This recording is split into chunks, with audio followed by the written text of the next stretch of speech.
खुदावंद यीशु मसीह के प्यारे और मीठे नाम में आप सबको सलाम। मैं अपने खुदा का बहुत शुक्रगुजार हूँ कि उसने मुझे ये मौका दिया कि उसके पवित्र कलाम में से मैं आपके साथ बांट सकूँ, और मैं इसके साथ पास्टर साहब का भी शुक्रगुजार हूँ कि इन्होंने मुझे मौका दिया और इस काबिल समझा कि मैं खुदावंद के इस कलाम को आपके साथ बांट सकूँ। और आप सबका और जितने जो भी सुन रहे हैं आप सबका भी मैं बहुत तहे दिल से शुक्रगुजार हूँ कि आपने अपना कीमती समय निकाला। और आज का जो मेरा टॉपिक है वो है 10 वर्जन और 10 कुंवारियों के ऊपर है। मैं जानती हूँ आप सब खुदावंद के लोग हो, खुदावंद के कलाम को गहराई से जानते हो, मुझसे भी कहीं ज़्यादा खुदावंद के कलाम को जानते हो। तो इससे मुझे कोई छोटी सी भी गलती हो जाए तो मुझे माफ़ कर देना। और मैं जानती हूँ कि खुदावंद का कलाम है आज हमें दिया गया है। हम आज जो पढ़ने जा रहे हैं, आप मेरे साथ कोई भी एक जना निकालिए please. Book of Matthew chapter 25, उसका हम 1 से लेकर 13 तक पढ़ेंगे। मत्ती की किताब 25वां बाब उसका 1 तो लेकर 13 तक पढ़ेंगे। कोई भी चीज समझ होता है। मत्ती 25 1 तो लेकर 10 तक 10 कुवारियां दे तोड़ी दे दृष्टांत। उस वेले स्वर्ग दा राज 10 कुवारियां वर्गा होवेगा ਜਿਹੜੀਆਂ ਆਪਣੀਆਂ ਮਸਾਲਾ ਲੈ ਕੇ ਲਾੜੇ ਦੇ ਮਿਲਣ ਨੂੰ ਨਿਕਲੀਆਂ, और ਉਹਨਾਂ ਵਿੱਚੋਂ 5 ਤਾਂ ਮੂਰਖ ਅਤੇ 5 ਚਤਰ ਸਨ। ਕਿਉਂਕਿ ਜਿਹੜੀਆਂ ਮੂਰਖੀਆਂ ਸਨ ਉਹਨਾਂ ਨੇ ਆਪਣੇ ਮਸਾਲਾ ਤਾਂ ਲੈ ਲਈਆਂ ਪਰ ਤੇਲ ਆਪਣੇ ਨਾਲ ਨਾ ਲਿਆ। ਪਰ ਚਤਰਾਂ ਨੇ ਆਪਣੇ ਭਾਂਡਿਆਂ ਵਿੱਚ ਤੇਲ ਆਪਣੀਆਂ ਮਸਾਲਾ ਨਾਲ ਲੈ ਲਿਆ, ਅਤੇ ਜਦ ਲਾੜੇ ਨੇ ਚਿਰ ਲਾਇਆ ਉਹ ਸਭ ਉਂਘ ਪਈਆਂ ਅਤੇ ਸੌਂ ਗਈਆਂ।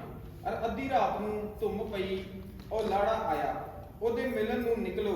ਤਦ ਉਹਨਾਂ ਸਭਨਾਂ ਕੁਆਰੀਆਂ ਨੇ ਉੱਠ ਕੇ ਆਪਣੀਆਂ ਮਸਾਲਾਂ ਤਿਆਰ ਕੀਤੀਆਂ, ਅਤੇ ਮੂਰਖਾਂ ਨੇ ਚਤਰਾਂ ਨੂੰ ਕਿਹਾ ਕਿ ਆਪਣੇ ਤੇਲ ਵਿੱਚੋਂ ਕੁਝ ਸਾਨੂੰ ਦਿਓ, ਕਿਉਂ ਜੋ ਸਾਡੀਆਂ ਮਸਾਲਾਂ ਬੁਝਦੀਆਂ ਜਾਂਦੀਆਂ ਹਨ।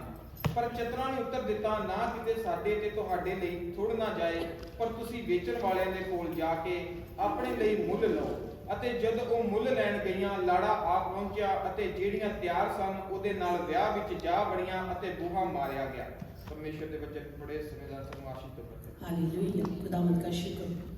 ये जो पैराबल है, खुदावंद यीशु मसीह जब माउंट ऑलिव पर थे, जैतून के पहाड़ पर थे, तो ये जो पैराबल खुदावंद ने अपने चेलों को दिया था।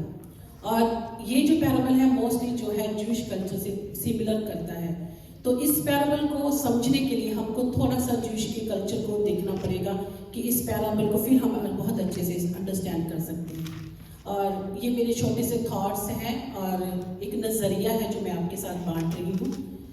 तो क्या होता है कि 1st सेंचुरी में जब जूइश लोग अपनी शादी करते हैं, जब उनके बेटे जब शादी के लायक हो जाते हैं, तो ये जो फादर होता है, जो लड़के का बाप होता है, वो अपनी बेटे के लिए क्या करता है, लड़की ढूंढता है। जब उसे ये लड़की मिल जाती है और उनको पसंद आ जाती है, तो अपने बेटे के साथ और अपने बड़ों के साथ लड़की के घर जाता है।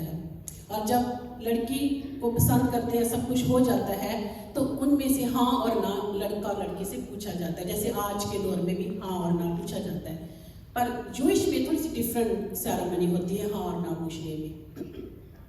वहाँ क्या होता है कि एक दाखरस का प्याला लिया जाता है, जिसको कप ऑफ वाइन भी बोलते हैं, वो लिया जाता है और लड़के को ऑफर किया जाता है। अगर लड़के को लड़की पसंद होती है तो उसमें से पी लेता है, अगर लड़के को नहीं पसंद वो नहीं पीता। और वो सेम प्याला फिर लड़की तक पहुंचाया जाता है जिसके साथ उसकी शादी होनी होती, मंगनी होनी होती। तो सेम प्रोसेस होता है। लड़की को अगर लड़का पसंद है तो वो पी लेती है, इट मीन्स कि उसकी हाँ है। अगर वो नहीं पीती तो इट मीन्स कि उसकी ना है। तो इसी तरह ये इनकी शादी मतलब कि तय होती है, मंगनी होती है। और जब लड़का लड़की हाँ कर देते हैं तो जो लड़के का जो बाप होता है उसकी एक जिम्मेदारी होती है कि जो लड़की की एक पूरी अमाउंट उसके बाप को देता है। मतलब कि काइंड ऑफ कि खरीदा जा सकता है, जो डॉरी दे देते हैं, लड़की को खरीद लिया जाता है, इस काइंड ऑफ ऐसा होता है। और उसके बाद लड़की को भी गहने और तोहफे दिए जाते हैं, कीमती कपड़े दिए जाते हैं। और इसके साथ एक कतूबा नाम का, जो जूश में कतूबा उनका है, जिसको हम इंग्लिश में बोलते हैं एग्रीमेंट्स, वो कतूबा अपने साथ लेकर आते हैं। वो कतूबा बहुत ज़रूरी है, आज भी इस वक्त भी इस कल्चर में आज भी जूश में पाया जाता है। ये बहुत होली है उनके लिए। तो इसमें बहुत सारे टर्म्स और कंडीशंस होती है कि लड़की शादी के बाद लड़के ने लड़की की सारी जिम्मेदारी को उठाना है, उसको घर प्रोवाइड करना है। इस काइंड ऑफ लड़की के फ्यूचर को सिक्योर करने के लिए फादर लड़के का बाप करता है। तो इसी तरह जब ये रिश्ता तय हो जाता है, हाँ हो जाती है दोनों में, तो तब क्या होता है, लड़का और लड़की को 1 साल का वक्त दिया जाता है और लड़के ने अपने घर वापस जाना होता है और उनको 1 साल में अंदर उसने एक घर तैयार करना होता है, खुद घर बनाना होता है, जो अपनी जब वाइफ को लाए उसको उस घर में रख सके और हर तमाम ज़रूरतें जो घर में होनी चाहिए उसको प्रोवाइड करता है। और दूसरी तरफ जो लड़की जो अपने बाप के घर में है, उसकी भी एक जिम्मेदारी होती है कि वो अपने बाप के घर में रहते हुए अपने आप को तैयार करती है, लाइक ब्यूटी को लेके, अपनी स्किन को लेके, और भी घर की चीज़ें सीखनी हो सीखती है। और सबसे जो बड़ी मेन इम्पॉर्टेंट बात है जो लड़की करती है कि जब उसका रिश्ता तय होता है, तो जब वो लड़की जब कभी भी अपने घर से बाहर निकलती है तो वो अपने आप को एक कर्टन, इस वेल के साथ, पर्दे के साथ, जिसको घूंघट भी बोलते हैं, ढक कर निकलती है, ताकि उसकी कम्युनिटी को, उसके मोहल्ले वालों को पता हो कि ये लड़की आप किसी की हो चुकी है, इसका रोका, इसकी मंगनी हो चुकी है, ताकि कोई गैर मर्दों से ना देखे। और ये लड़की के लिए बहुत होता था कि वो भी किसी गैर इंसान को, गैर मर्द को ना देखे। तो ये रीत जो है जूइश में, उसमें 1st सेंचुरी में चलती है। और उस समय कोई लेटर या टेलीफोन नहीं होते थे, तो इसलिए लड़का साल का पीरियड देके जाता था कि जैसे मेरा घर बनेगा मैं कभी भी अपनी दुल्हन को, अपनी वाइफ को ले जाऊंगा। तो शादी कभी भी लड़की के घर नहीं होती, लड़की कहाँ जाती है, अपने हस्बैंड के साथ अपने घर जाती है। और जैसे कि हम इब्राहिम की स्टोरी में भी देखते हैं, वहाँ पर भी जब जैसे नौकर जाता है तो वो क्या करता है, अपनी गहने देता है रिबका को और उसकी माँ को मोहरे वगैरह देता है। ये प्रोसेस चलती है और लड़की को ले जाया जाता है उसके हस्बैंड के पास। ये भी लड़की अपने हस्बैंड के पास जब जाती है, वहाँ पर उसकी शादी होती है, अपने सारी जो फैमिली लड़की की, उसके रिश्तेदार बड़ों के सामने इसकी शादी होती है। और ये 7 डे सेलिब्रेशन करते हैं ये शादी जूइश लोग। और वहाँ पर फिर हस्बैंड और वाइफ जो होते हैं सबके सामने फिर एक प्याला शेयर करते हैं। तो वो एक एग्रीमेंट होता था कि आज से ये क्या है, हस्बैंड और वाइफ है। तो यीशु मसीह भी हम अपनी पैराबल पर भी आते हैं, तो यीशु मसीह भी जो जूइश फैमिली से में बिलोंग करते थे, वहाँ जूइश फैमिली में पैदा हुए थे। और इसलिए स्टोरी खुदावंद ने इसलिए दी, हम इसको समझते हैं कि क्या है इस स्टोरी में। पहले मैं आपको हेडिंग्स दूंगी जिस टॉपिक पर मैंने बात करनी है। मैं यहाँ पर 5 मैंने हेडिंग्स ली है। फर्स्ट क्या है, एक दुल्हा है इस जगह पर, इस पैराबल के अंदर। दूसरा क्या है, दुल्हन है, कुंवारी हैं जिसको बोला गया है। तीसरा क्या है, मशाले हैं। चौथा क्या इसमें है, लाइट है। और 5वां क्या है, ऑयल है।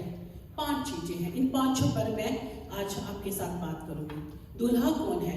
दूल्हा हमारा खुदा यीशु मसीह। हम न्यू टेस्टामेंट में भी और ओल्ड टेस्टामेंट में बहुत जगह पढ़ते हैं, यीशु मसीह को दूल्हा प्रेजेंट किया गया है। तो यीशु मसीह क्या है, दूल्हा है। और जो दुल्हन है कौन है, ये दुल्हन कौन है, मैं हूँ, आप लोग हैं जिन्होंने तौबा करी है, जिन्होंने बपतिस्मा लिया है। वो क्या है, मसीह की दुल्हन है। गैर कौम जो नॉन बिलीवर्स हैं वो दुल्हन में काउंट नहीं होती।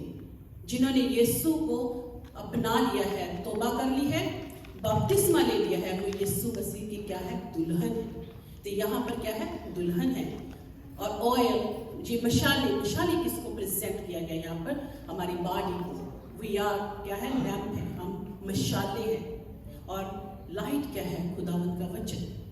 खुदावंद के कलाम में लिखा है कि तेरा वचन मेरे पाँव के लिए दीपक और मार्ग के लिए कुछ याला है। तो खुदावंद का जो वचन है वो क्या है, एक रोशनी है। और ये लास्ट क्या है, ऑयल। ऑयल किसको प्रेजेंट करता है, मस्सा, होली स्पिरिट को। सब प्लीज फॉलो मी, हालेलुया। तो हम दूल्हा पे, अब फिर से हम दूल्हा पे चलते हैं। ये दूल्हा जो खुदावंद यीशु मसीह को प्रेजेंट किया गया है वो हमारा दूल्हा है।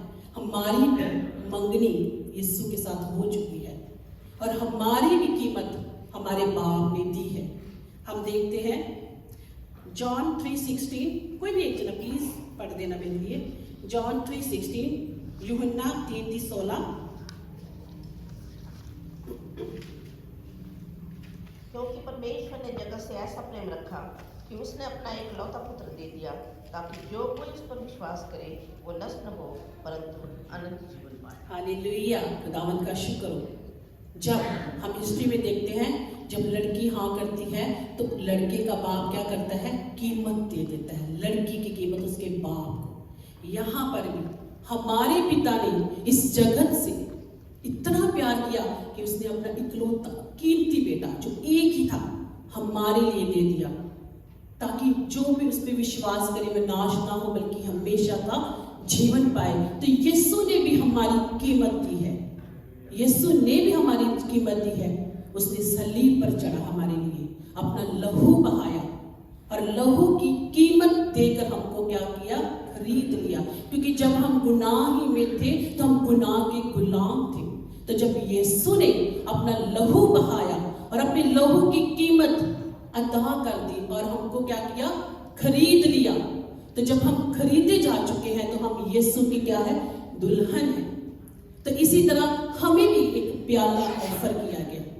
जब होली कम्युनियन होता है हम यीशु के बदन में से खाते हैं और यीशु के लहू में से पीते हैं। हमको कोई जोर और जबरदस्ती नहीं कहता कि ये होली कम्युनियन लेना है, नहीं। जैसे उस हिस्ट्री में अभी जब बता रही थी कि वहाँ क्या है, लड़की को ऑफर किया जाता है, अगर लड़की की मर्जी है तो पी लेती है, अगर नहीं पसंद लड़का तो वह नहीं पीती। इसी तरह हमें भी ये प्याला क्या किया गया, ऑफर किया गया। जब यीशु मसीह लूका में लिखा हुआ है, यीशु मसीह ने क्या किया, 22 उसका 19 और 20 में क्या लिखा है, यीशु ने रोटी ली और तोड़ी और उसने कहा ये क्या है, मेरा बदन है। और उसने प्याला लिया और दिया और कहा ये क्या है, मेरा लहू है। और उन्होंने क्या किया, लिया। और आज हम भी उसी याद में, उसी चीज के लिए हम भी पीते हैं, क्योंकि हम एक्सेप्ट करते हैं कि यीशु मसीह के साथ हमारा रोका हो चुका है। हमने यीशु को अपना एज ए दूल्हा मान लिया है। हालेलुया। तो जब हम होली कम्युनियन लेते हैं, उसके ब्लड में से लेते हैं, उसके बदन में से लेते हैं, तो हम उसकी दुल्हन में शामिल हो जाते हैं। और खुदावन के कलाम में लिखा है कि वो तुम्हारे लिए जगह तैयार करने गया है। लड़का वो भी हिस्ट्री में भी लिखा है कि लड़का क्या करता है, जाता है घर तैयार करने। और यहाँ पर भी लिखा है जॉन 14 को भी एक प्लीज पढ़ देना मेरे लिए, जॉन 14 उसका 2 और 3, जॉन 14 उसका 2 और 3। यूहन्ना 14 ਬਾਬ ਦਾ 2 ਤੋਂ ਲੈ ਕੇ 3 ਤੱਕ, ਮੇਰੇ ਪਿਤਾ ਦੇ ਘਰ ਵਿੱਚ ਬਹੁਤ ਸਾਰੇ ਨਿਵਾਸ ਹਨ, ਨਹੀਂ ਤਾਂ ਮੈਂ ਤੁਹਾਨੂੰ ਕਹਿੰਦਾ, ਕਿਉਂ ਜੋ ਮੈਂ ਤੁਹਾਡੇ ਲਈ ਜਗ੍ਹਾ ਤਿਆਰ ਕਰਨ ਜਾਂਦਾ ਹਾਂ। ਔਰ ਜੇ ਮੈਂ ਜਾ ਕੇ ਤੁਹਾਡੇ ਲਈ ਜਗ੍ਹਾ ਤਿਆਰ ਕਰਾਂ ਤਾਂ ਫਿਰ ਆਣ ਕੇ ਤੁਹਾਨੂੰ ਆਪਣੇ ਨਾਲ ਆਪਣੇ ਕੋਲ ਲੈ ਜਾਵਾਂਗਾ, कि जहां मैं रहूं वहां तुम भी रहो। Praise the Lord. कितना प्यारा वादा है उसका। जैसे वो हिस्ट्री में लड़का घर बनाने जाता है, क्योंकि उसको पता है कि मेरी वाइफ को मैंने अपने घर लाना है। यीशु ने भी हमसे यही वादा किया है कि मैं अपने पिता के घर जाता हूँ और तुम्हारे लिए जगह तैयार करने जाता हूँ। वो भी एक दूल्हे का काम कर रहा है, हमारे लिए जगह तैयार करने गया है और अपने वायदे के मुताबिक वो आने वाला है अपनी दुल्हन को अपने उस घर में लेके जाने के लिए।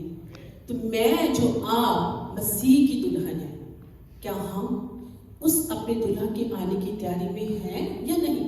यहाँ पर 2 तरह की दुल्हनों की बात करेंगे, मीन्स कि दोनों विश्वासी और दोनों विश्वासी हैं, मूर्ख और समझदार। मूर्ख भी विश्वासी है, मूर्खों ने भी यीशु को कबूल किया है, मूर्खों ने भी तौबा करी है, बपतिस्मा लिया है, यीशु के प्याले में से पिया है। और ये समझदारों ने भी सेम किया है, प्याला पिया है, यीशु की मेज में शामिल हुए हैं।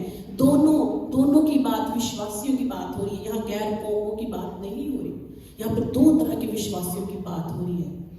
जब यीशु हमारे लिए जगह तैयार करने गया है, तो हम जो दुल्हन है उसकी, क्या हमने अपने आप को अपने दुल्हा के लिए प्योर करना है, गुनाहों से बचाया है? क्या हम भी आज अपने आप को कर्टन के साथ, एक वेल घूंघट के साथ ढक के निकलते हैं बाहर? हम सम टाइम, ये कलाम मेरे लिए भी है, ये सिर्फ आपके लिए नहीं है, मेरे लिए भी है, क्योंकि मैं भी इसमें शामिल हूँ, क्योंकि मैं भी संसार में रहती हूँ। ये खुदावंद का कलाम 2 धारी तलवार है, दोनों तरफ वार करता है। और ये यहाँ क्या है, हम भी जब चर्च में आ जाते हैं, जब विश्वासियों की संगति के अंदर आ जाते हैं, तो हम बहुत अच्छे से अपने आप को ढाक कर आते हैं। हमारा चेहरा, हमारा बदन पूरी तरह घूंघट के अंदर ढका हुआ होता है। हम दुनिया को दिखा देते कि हमसे बड़ा रूहानी बंदा नहीं है, हम सबसे ज़्यादा रूहानी बंदे हैं, हम खुदा के कलाम को बड़ा जानते हैं। हमसे ज़्यादा कोई नहीं जानता। और हम क्या है, बड़े पक्के ईसाई हैं, हम ईमानदार हैं, हम पादरियों और पास्टरों के बच्चे हैं। लेकिन जैसे ही हम संगति से बाहर निकलते हैं, चर्च से बाहर निकलते हैं, हम अपने इस घूंघट को रैप करके अपनी पॉकेट में डाल देते हैं। क्यों? क्योंकि हम दुनिया को भी खुश करना चाहते हैं, यीशु को भी। आज जो कलीसिया दुनिया को भी एक तरफ लेके चलती है, यीशु को भी। लेकिन ये जो दुल्हन है, इसने तो अपने आप को पर्दे से ढाक लिया ताकि गैर मर्द को ना देखे। क्या हम जो मसीह की कलीसिया है, जो हम जो दुल्हन है, कुंवारी है, क्या हमने अपने आप को पर्दे से ढका है? क्या हमने अपनी पवित्रताई को बनाए रखा है? क्या हम गुनाह से बचे रहने की कोशिश करते हैं, जो उसके पीछे खींचे चले जाते हैं? अब हम बात करेंगे मशाले किसको प्रेजेंट करती है? हमारी बॉडी को। खुदावंद के कलाम में लिखा हुआ है मशालों के बारे में। मैथ्यू 5 उसका 14, 15 और 16 हम देखेंगे। प्लीज कोई भी पढ़ देना जिसको मिल जाता है। मत्ती 5 उसका 14 और 15 और 16। मैथ्यू 5 उसकी 14 जी, 14, 15 एंड 16। ਤੁਸੀਂ ਜਗਤ ਦੇ ਚਾਨਣ ਹੋ। ਜਿਹੜਾ ਨਗਰ ਪਹਾੜ ਉੱਤੇ ਵਸਦਾ ਹੈ ਉਹ ਗੁੱਝਾ ਨਹੀਂ ਰਹਿ ਸਕਦਾ ਅਤੇ ਦੀਵਾ ਬਾਲ ਕੇ ਟੋਪੇ ਦੇ ਹੇਠ ਨਹੀਂ ਸਗੋਂ ਦੀਵਟ ਉੱਤੇ ਰੱਖਦੇ ਹਾਂ ਤਾਂ ਉਹ ਸਭਨਾਂ ਨੂੰ ਜਿਹੜੇ ਘਰ ਵਿੱਚ ਹਨ ਚਾਨਣ ਦਿੰਦਾ ਹੈ। ਇਸੇ ਤਰ੍ਹਾਂ ਤੁਹਾਡਾ ਚਾਨਣ ਮਨੁੱਖਾਂ ਦੇ ਸਾਹਮਣੇ ਚਮਕੇ ਤਾਂ ਜੋ ਉਹ ਤੁਹਾਡੇ शुभ कर्म वेख के ਤੁਹਾਡੇ पिता दी जेड़ा स्वर्ग विच है वडियाई करन। Praise the Lord, thank you. खुदावंद का शुक्र। हम जो मसीह, हम जो बदन है, हम मशाले हैं, क्या हम रोशनी दे रहे हैं? क्योंकि जो ये मशाले हैं ना, ये बड़ी तादाद की जगह पर यूज करी जाती है। जो दिए होते हैं ना, वो घर के अंदर यूज होते, जिसकी रोशनी सिर्फ घर के अंदर होती। जो मशाले हैं ना, वो बड़े जगह पर आउटसाइड यूज की जाती है। हमको खुदावन ने नूर के फरजंद बनाया है क्योंकि वो नूर है। क्या हमारी रोशनी उस नगर की तरह है जो पहाड़ पर बसा है? क्योंकि जब यीशु का नूर जब हमारी जिंदगियों में आता है, वो भले काम जब हम करते हैं तो हमारी रोशनी क्या होती है, दुनिया तक फैलती है, ताकि दूर से लोग देख सकें कि ये खुदावन के क्या है, लोग हैं। क्या हमारी मशालों के अंदर ऑयल है? जब उतना ही ऑयल हम लेके चलते हैं जितना सिर्फ ये मशालें चलती रहे। और ये लाइट क्या है? खुदावंद का कलाम है।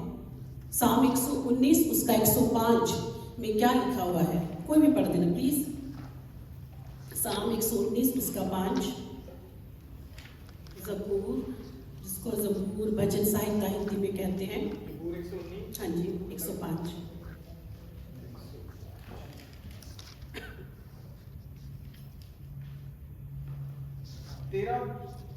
तेरा वचन मेरे पैरों लिए दीपक अते मेरे राह का चानन है। आमीन। खुदावंद का कलाम क्या है? हमारे लिए क्या है? एक दीपक है। साढ़े रास्ते वास्ते की है, उजियाला है। जब ये दीपक, जब ये रोशनी, जब ये कलाम जब हमारी जिंदगियों के अंदर आ जाता है तो हमें हमारे रास्ते रोशन हो जाते हैं। हम तब क्लियरली देख पाते हैं कि ये गुनाह है, ये नहीं मैंने करना। ये क्या है? खुदावंद का कलाम मुझको ये कहता है, ये मैंने करना है। ये हमारे रास्तों के लिए क्या करता है?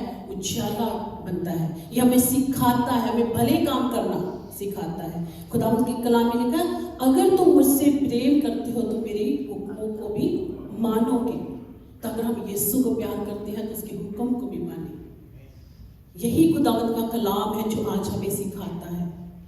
और जो 5वां जो मैंने पॉइंट बनाया वो क्या है? ऑयल। खुदावंद का मसा, होली स्पिरिट। ये कहाँ से मिलेगा? कैसे मिलेगा? भले कामों से, खुदावंद के हुक्म को मानने से, खुदावंद की प्रेजेंस में रहकर। जो लोग खुदावंद की प्रेजेंस में रहना सीख लेते हैं, उनकी जिंदगियों में मसा भरा रहता है, उनके दिए, उनके मशाले चलती रहती है, उनकी कुप्पियाँ भरी रहती है। जब हम संसार में सिर्फ उतना ही दुआ करते हैं जितनी हमको जरूरत है, और संसार के दौड़ में भी लगे हुए हैं, आंखों की अभिलाषाओं के पीछे, अपनी जिंदगी की तमाम चीजों के पीछे दौड़ते हुए जब रहते हैं, तो हम अपनी मशालों में तेल जमा, अपने कुप्पियों में तेल जमा नहीं कर रहे। कुप्पियों में तेल जमा करना है तो हमको क्या करना पड़ेगा? दुआओं में वक्त गुजारना पड़ेगा, प्रार्थनाएं करनी पड़ेगी, रोजे रखने पड़ेंगे, बाइबल पढ़नी पड़ेगी, खुदावन के हुक्म को मानना पड़ेगा जो मेरे लिए भी है।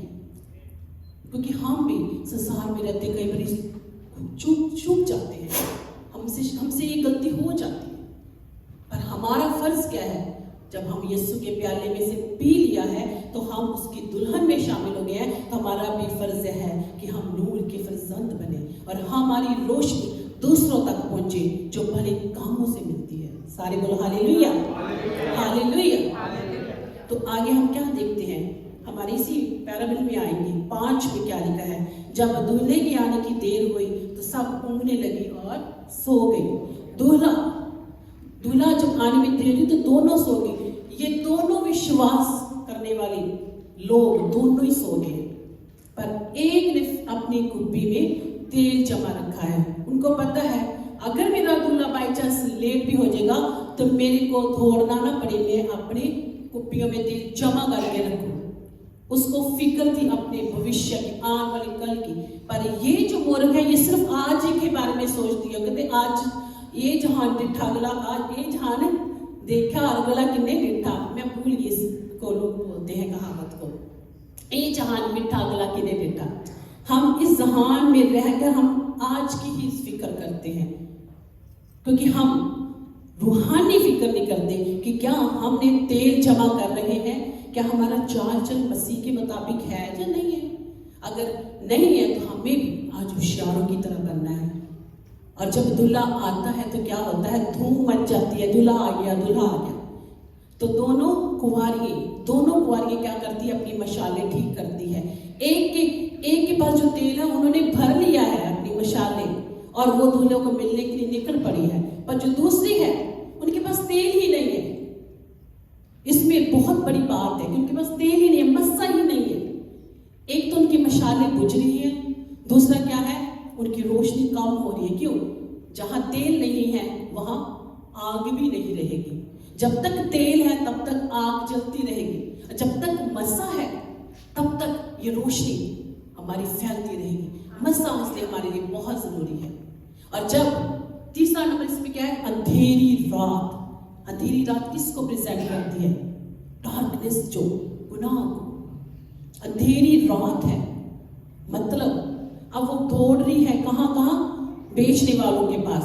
कौन बेचने वाले? खुदावंद के लोग, जिसको खुदावंद ने चुना है अपने काम के लिए। अब वो भाग रही है चर्चों की तरफ, अब भाग रही है खुदावंद के लोगों की तरफ, हमें कुछ मस्सा मिल जाए। मस्सा लेने के लिए दौड़ रही है, तब उसको नहीं मिला। मस्सा कहीं से नहीं मिला उनको, क्योंकि उस वक्त यहां से होली स्पिरिट जा चुका होगा। उस समय ग्रेस ऑफ पीरियड खत्म हो चुका है। आज भी हम इस पर गौर करते हैं कि आज ये वक्त है माफी का। यीशु का खून आज भी अवेलेबल है। आज भी जब भी हम गुनाह करते हैं हम भागकर यीशु से माफी मांग सकते हैं, क्योंकि अभी वक्त है। इससे पहले कि वो अंधेरी रात आ जाए, बाइबल में लिखा है दिन के काम दिन में खत्म कर लो, इससे पहले कि वो अंधेरी रात आ जाए।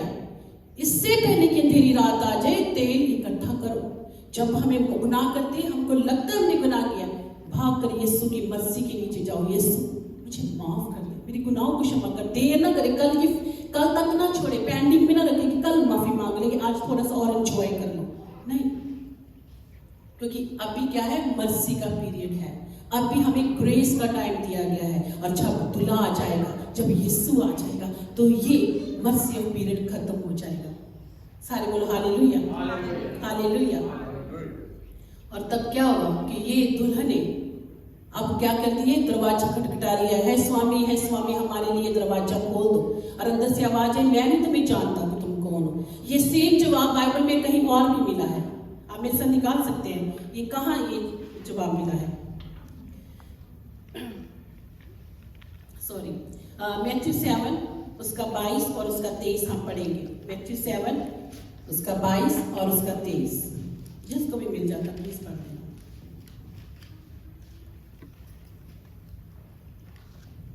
मत्ती 7 ਉਹਦਾ 22 ਕਰਕੇ ਲਿਖਿਆ। ਉਸ ਦਿਨ ਅਨੇਕ ਮੈਨੂੰ ਆਖਣਗੇ ਹੈ ਪ੍ਰਭੂ ਕੀ ਅਸਾਂ ਤੇਰੇ ਨਾਮ ਲੈ ਕੇ ਅਗਮ ਵਾਕ ਨਹੀਂ ਕੀਤਾ ਅਤੇ ਤੇਰਾ ਨਾਮ ਲੈ ਕੇ ਭੂਤ ਨਹੀਂ ਕੱਢੇ ਅਤੇ ਤੇਰਾ ਨਾਮ ਲੈ ਕੇ ਬਹੁਤੀਆਂ ਕਰਾਮਾਤਾਂ ਨਹੀਂ ਕੀਤੀਆਂ, ਤਦ ਮੈਂ ਉਹਨਾਂ ਨੂੰ ਸਾਫ਼ ਆਖਾਂਗਾ ਭਈ ਮੈਂ ਤੁਹਾਨੂੰ ਕਦੇ ਵੀ नहीं ਜਾਣਿਆ, ऐ बुरियारियों मेरे कोलों चले जाओ। Thank you, hallelujah. ये सेम जवाब मिला है इस कुंवारियों को भी और इन लोगों को भी। मीन्स कि ये दोनों कुंवारियां हैं, दोनों ने यीशु के नाम पर बपतिस्मा लिया हुआ है, दोनों ने यीशु के मेज में शामिल होकर उसके बदन में से खाया है, बदन में से पिया है, लहू से पिया है। दोनों ने यीशु मसीह को ग्रहण किया हुआ है। तौबा भी करिए, बपतिस्मा भी लिए, बाप बेटा पाक रूप के नाम पे बपतिस्मा भी लिया है। ये दोनों ही विश्वासी ईमानदार हैं और दोनों को फिर भी ये एक ही जवाब मिला है कि मैं नहीं जानता तुम लोग कौन हो, यहाँ से चले जाओ। क्यों? क्योंकि यीशु को भी लेके साथ में रहे हैं और साथ में इस दुनिया को भी लेके रहे हैं, इसलिए इनको ये जवाब मिला है। पर जो दुल्हन अंदर गई है, बस मैं अभी खत्म करने वाली हूँ, और ये जो दुल्हन जो अंदर गई है वो किस तरह की दुल्हन है? कैसी ये दुल्हन है जो यीशु के साथ अंदर चलेगी? ये भी संसार में रही है, पर ये कैसे चलेगी? कोई भी दो वर्सेस में पढ़ूंगी। एक जना रेवलेशन प्रकाशित वाक्य 3 उसका 4 कोई एक जना पढ़ना, और दूसरा कोई एक जना प्रकाशित वाक्य 19 उसका 7 और 8 पढ़ना प्लीज। पहले 3 और 4 पढ़ देना, रेवलेशन 3 और 4। प्रकाश 19 ਦੀ 3 ਤੋਂ ਲੈ ਕੇ 4 ਤੱਕ। जी। ਉਹ ਦੂਜੀ ਵਾਰ ਬੋਲੇ ਹਾਲੇਲੂਇਆ, ਉਹਦਾ ਧੂਆਂ ਜੁਗੋ ਜੁਗ ਪਿਆ ਉੱਠਦਾ ਹੈ। ਤਾਂ ਉਹ 24 ਬਜ਼ੁਰਗ ਅਤੇ 4 ਜੰਤੂ ਡਿੱਗ ਪਏ ਅਤੇ ਪਰਮੇਸ਼ਰ ਨੂੰ ਜਿਹੜਾ ਸਿੰਘਾਸਨ ਉੱਤੇ ਵਿਰਾਜਮਾਨ ਹੈ ਮੱਥਾ ਟੇਕ ਕੇ ਬੋਲੇ ਆਮੀਨ। रेवलेशन प्रकाशित वाक्य 3 और 4, प्रकाशित वाक्य चैप्टर 3 उसका 4 देखिए।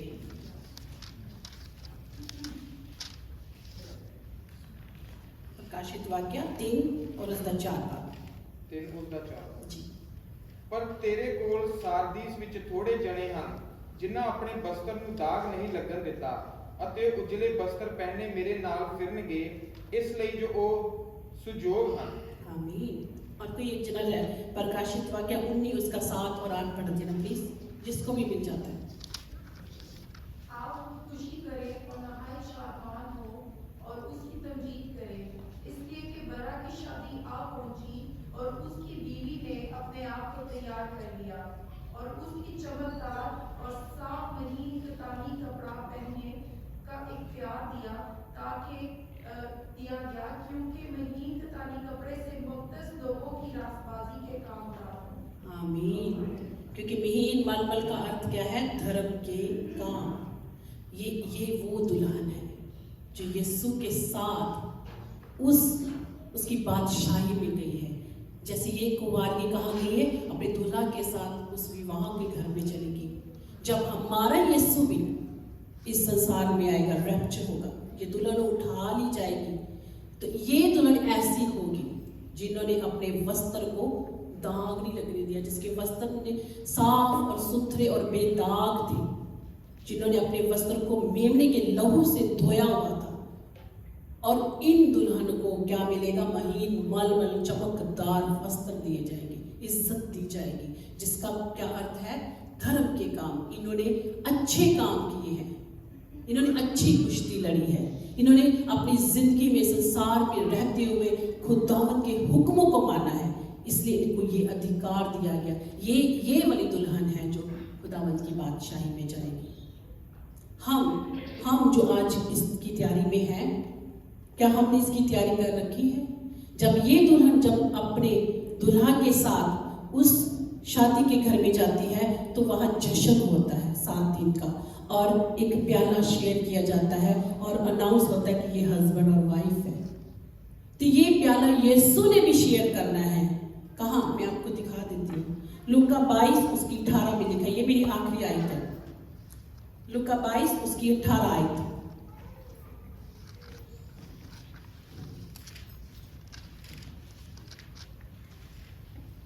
लूका 22 उसकी 18 आयत, जिसको भी मिल जाता है।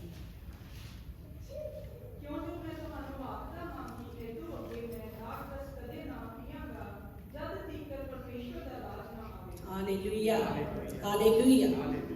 हमारे यीशु ने पहला प्याला कब पिया? उस पासओवर के टाइम पे। उसने अपना बदन तोड़ा और चेलों को दिया, और प्याला लिया और अपने चेलों को दिया। उसने कहा ये मेरा क्या है, प्याला है, ये मेरी इस याद में किया करो। और अब उसने बोला आज के बाद मैं नहीं पीऊंगा जब तक मेरे पिता का राज्य ना आ जाए। हिस्ट्री में भी क्या देखा है, फिर से वो लड़का दूसरा कप लेता अपनी वाइफ के साथ, वो प्याला शेयर करता और अनाउंस होता है ये दोनों क्या है, हस्बैंड वाइफ है। और जब यीशु अपने राज्य में आएगा अपने पिता के साथ, अपने सारी दूतों और सेनाओं के साथ, उन पवित्र बुजुर्गों के सामने, फिर से वो मेमना, वही दुल्हा, अपनी इस दुल्हन जो उठा ली जाएगी यीशु के वक्त आने का आएगा जब, तो वो प्याला फिर से पीगा, क्योंकि उसने कहा मैं आज के बाद प्याला नहीं पीऊंगा जब तक मेरे पिता का राज्य नहीं आ जाता। तो अब यीशु भी अपनी दुल्हन के साथ उस मेज पर, जो जब उसका राज्य आएगा अपनी दुल्हन के साथ पिएगा, फिर अनाउंस होगा कि ये मेरी क्या है, दुल्हन है। तो क्या आज हम अपने आप को देखें, हम किस दुल्हन में शामिल हैं? क्या हम उस दुल्हनों में हैं जहां हम होशियार दुल्हनों के अंदर हैं? आज भी वक्त है, हम अपनी आंखों को बंद करते हैं। आज हमें वक्त है, आज हमारे पास ग्रेस ऑफ पीरियड है, आज भी क्षमा का वक्त है। हम अपने आप को अंदर से जानने और देखें कि हम कहाँ पर स्टैंड हैं। क्या हमारी कुप्पियों में तेल है? क्या हमने अपनी पवित्रता को बनाए रखने के लिए अपने आप को घूंघट के साथ, पर्दे के साथ ढका हुआ है कि नहीं? अगर नहीं, अगर आज भी हम संसार की चीजों में दौड़ रहे हैं, तो आज भी वक्त है, आज भी वक्त है उसकी समझदार दुल्हन में शामिल होने का। और खुदावन से वादा करें, खुदावन हम तेरे साथ चलेंगे, तू हमारी मदद कर, हमारे गुनाहों को माफ कर, हमारे अपराधों को क्षमा कर, हमें फिर से उठा खड़ा कर, हमारे वस्त्रों को धो दे ताकि हम साफ हो जाएं, और हमें समझदार दुल्हन में से शामिल कर ताकि हम उस समझदार दुल्हन की तरह काम कर सके, ताकि जब तू आए तो हम तेरे साथ उठाए जाने वाली गिनती में शामिल हो सके। खुदावंद का शुक्र, आमीन। खुदावंद आप सबको बड़ी बरकत दे। मुझे ईमान है आपने इस कलाम के जरिए बहुत बरकत पाई है, मैंने भी बहुत पाई है, और मुझे पता है आपने भी पाई है। Thank you so much.